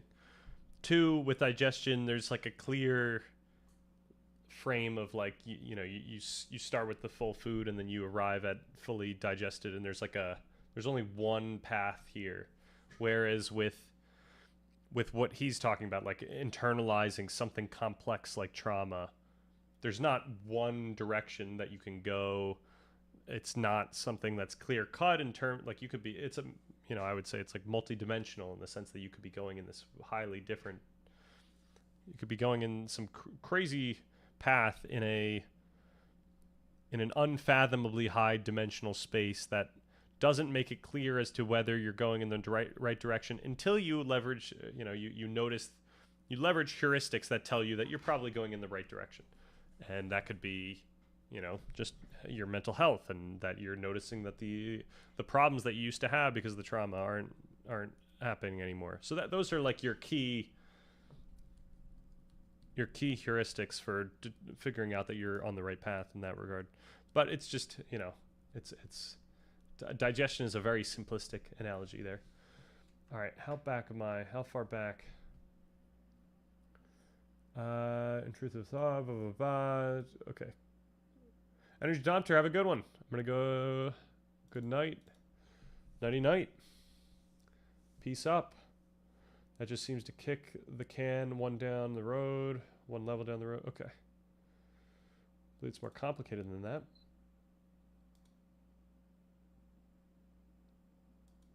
I'm going to go. I don't know if Birdbanes is Stan Richson. Uh-oh. Am I Birdbanes in disguise? Or is Birdbanes me in disguise? I was goodnighting Energy Dompter, then that. Okay. Very nice. All right, let's continue here. Stuff around about health too. That's not something I've really connected to Agni explicitly. I haven't been able to do that, but we can talk about that. Scientifically speaking. Yeah. Yet. Yeah. So I'd have to think about that. But what I sort of think about is like, when we have a trauma, it's undigested. And even in psychotherapy, this is what I kind of love about my medical training is like, I realize, okay, there's a trauma that's in the mind that has not been processed. So in psychotherapy and psychiatry, we'll talk about emotional processing. What is processing? It's metabolism. So what I was thinking about it, and I was like, okay, what would happen if I take someone with a trauma disorder and I teach them a Manipura Chakra practice? Will their trauma get better faster than if I teach them mindfulness or something else? So it turns out that in clinical experience, it seems to work, but sample size is small, no official studies or anything like that. So that's the third chakra. Then the fourth chakra is our heart chakra. This is where we learn a lot of self-compassion, a lot of metta meditation comes from here. So it's like love and things like that. Then we come to the Vishuddha chakra. This one's super fun. This is about manifestation of energy in the external world. So if you sort of think about my capacity to make change outside of me actually comes from here. The power of our words, we think about your podcast, the work that I do. We're just talking. That's all we're doing. And yet people are being affected by this. So when I have patients who want to accomplish a lot, but they are not able to achieve what they want to achieve, then you do Vishuddha Chakra practice. That's less related to psychiatry because usually people are coming to me with like addictions and trauma and depression and anxiety and things like that. Lower chakra. Lower chakras, exactly. So Vishuddha is a higher chakra. That's more when I do like... This is times 1.25, yeah. No cocaine to be found. Let's report him. Coaching, like if I've got a client or patient who's like has a $100 million company and they want to turn it into a $1 billion company, then we do Vishuddha Chakra practices. Then comes the Agna Chakra. This is the chakra of intuition. So Agna Chakra won't improve anything, won't fix anything, won't give you more money, won't improve your relationships. All it'll do is give you understanding of things. So you'll know how things work. Better pattern recognition? Absolutely. So way better pattern recognition. And so that's the sadhana that I primarily do in my life. So my teacher taught me, initiated me into Agna Chakra sadhana. So that's what I do. There are a handful of patients that I'll teach that to. Okay. Just want to expand this topic a little bit. Yeah. Let's dive deeper. Okay. So the broad topic we're speaking about is enlightenment. Okay. I think you're linking it to the Kundalini rising. Yes. That's what we say in India, that the Kundalini rose through the spine. Yeah. My next question is about the spine and the cerebrospinal axis. Okay. They say that all the chakras are in the center of your body. Okay. And they also coincide with important glands or organs. Okay. So while you're trying to dive deeper into the science of Kundalini and chakras, do you consider the particular glands or organs located at the positions of those chakras? Largely speaking, no. Ooh. So this is where I think, so we have to understand something. So first of all, this is just my opinion. Okay? Yeah, that's fine. I think there's a basic problem when people try to connect spirituality and science, which is that the majority of people who understand spirituality don't really understand science. Okay, so if you think about like who's the most spiritually developed people that you can find, if I go high up in the Himalayas, I find some cave and there's some yogi there, their understanding of anatomy is not going to be great. This somewhat falls apart. I keep hearing that the Dalai Lama is very much interested in neuroscience. Yeah, so I would say for like the spiritually minded people that he's talking about, I think that there is much more emphasis on like the conscious experience, the phenomenology of the experience, and forget about the entire physical body here. Like, we're only leveraging conceptualizations, metaphors. They are making sense of their surroundings using these different conceptualizations and framings that might be afforded from, obviously, conceptualizations about a body, but they're operating in a different space, and that could be fine. Of course, it's like a full phenomenological space, though, which is fine. You kind of handicap yourself if you're not going to leverage the science. The science kind of gives you a lot of great answers, and getting a phenomenology that connects with the science is, I think, where we're heading in terms of cutting edge philosophy. But if it's helpful, it's helpful. So people will make these correlations. A good example of this is like the pineal gland or the pineal gland in the Agni Chakra, right? So let's walk through that argument, and then let's also be critical of the argument. So let's understand what the pineal... All right, can we skip past that one?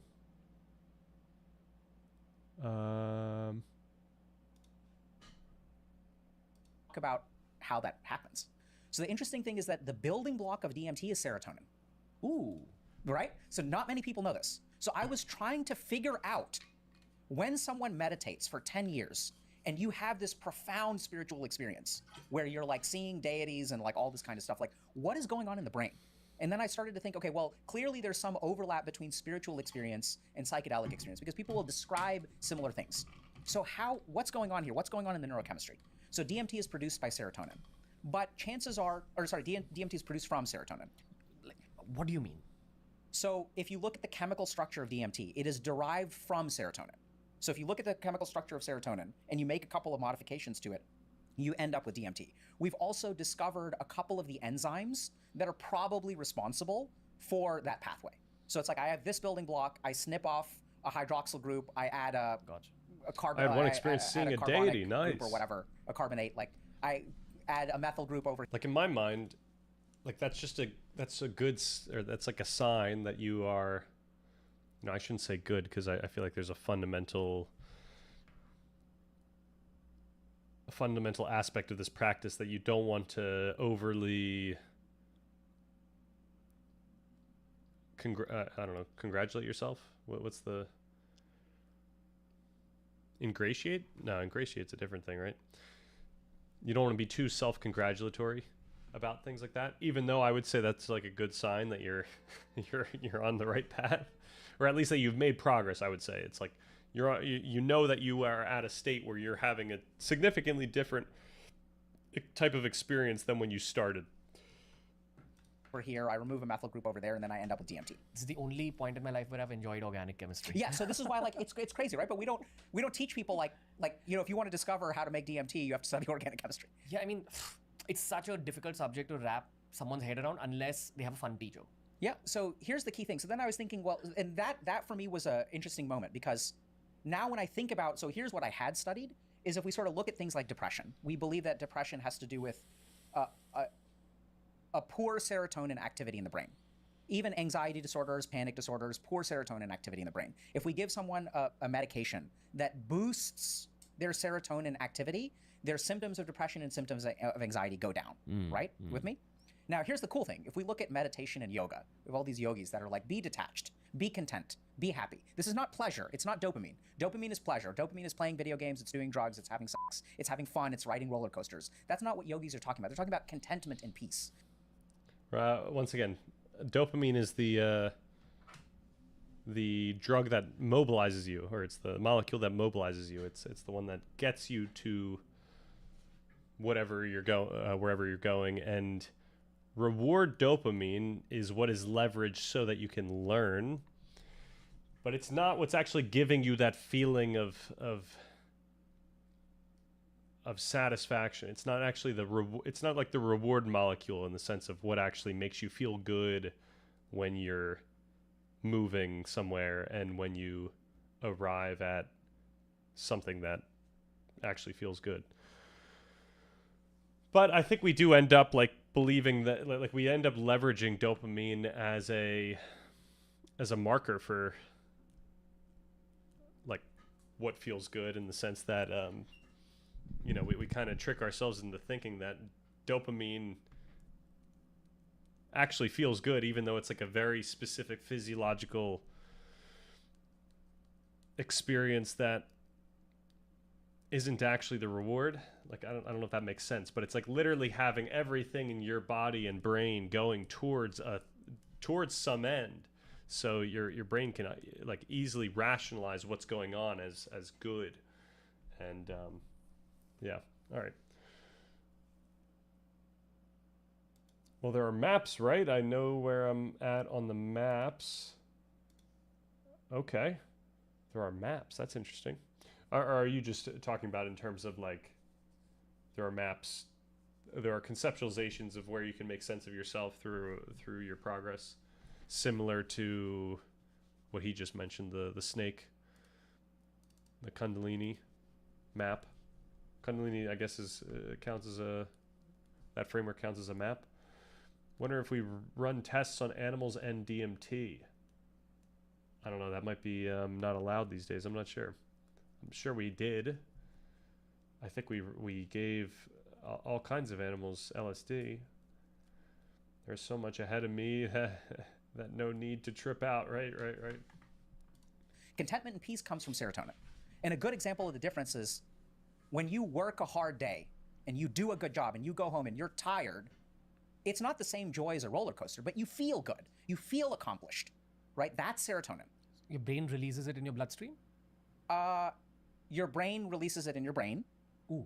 Right? So it's synaptic transmission. So one neuron will release serotonin and another neuron will pick it up. This feel-good serotonin, what are some human activities that trigger the release? If you could just list out 2 or 3. So serotonin will get released with things that make you content. So a good example is... So that was great wording. He said it will get released with things that make you content. So I guess when he's saying with things that make you content, he might be talking about like a scenario. But like a lot of these molecules are like catalysts for other molecules down the road. So they might not actually be the one related to the actual feeling that you associate with the entire experience.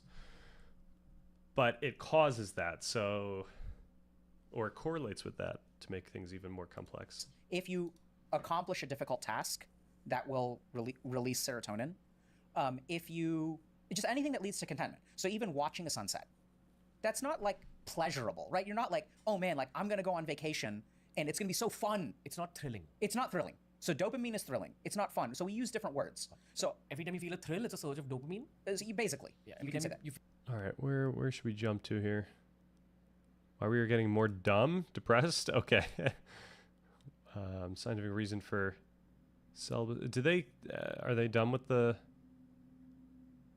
chakras? Oh. Uh-oh. Why the yoga can be dangerous. All right, where are we at? 2 hours? I think we might be calling it. Meditation cause psychosis, default mode network. Narcissism. This might be observing the self. Man, I would hope that if I end up having the opportunity to talk with any of these people, I would want to have the conversation like slightly above this one. I would want to be equipped with questions that I think would truly make the viewers feel like, okay, we are getting to the stuff. But maybe that comes up. I'm not sure. Evidence of past lives. Confidence is your baseline state.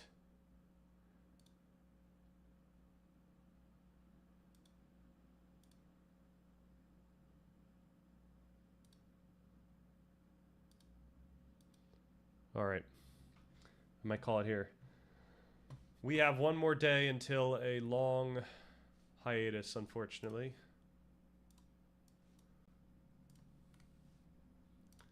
Our topic is TBD. Maybe we talk about this notion of the self. Maybe we go through that conversation that I had mentioned. But I will be back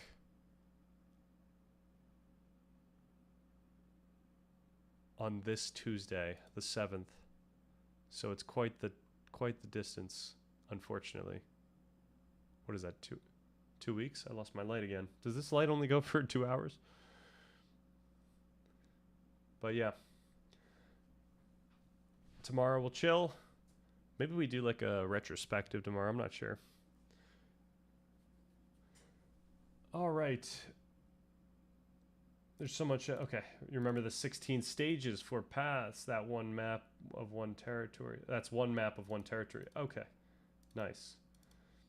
So masochists reverse engineered serotonin receptors. What makes them masochists? Peace. What's the schedule? Oh, I see. Catch you tomorrow. Nice. Yeah, this schedule is available on the link tree. That you can see at the bottom of the screen right now. Also, the Discord updates based on this schedule, and so does Twitch. Twitch actually has a schedule feature, and it should be updating based on this schedule. I gotta check that. I think it fails every once in a while, so I have to figure out why. Get your April Fools ready. Unfortunately, I'm not going to be contributing to April Fools this year. I'll probably come up with an idea next year, put out something fun.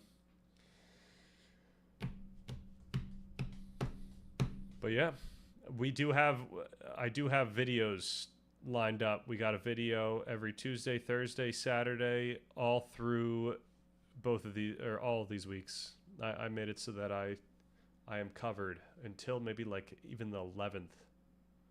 So enjoy those. All right. See y'all later, or see you tomorrow. Have a good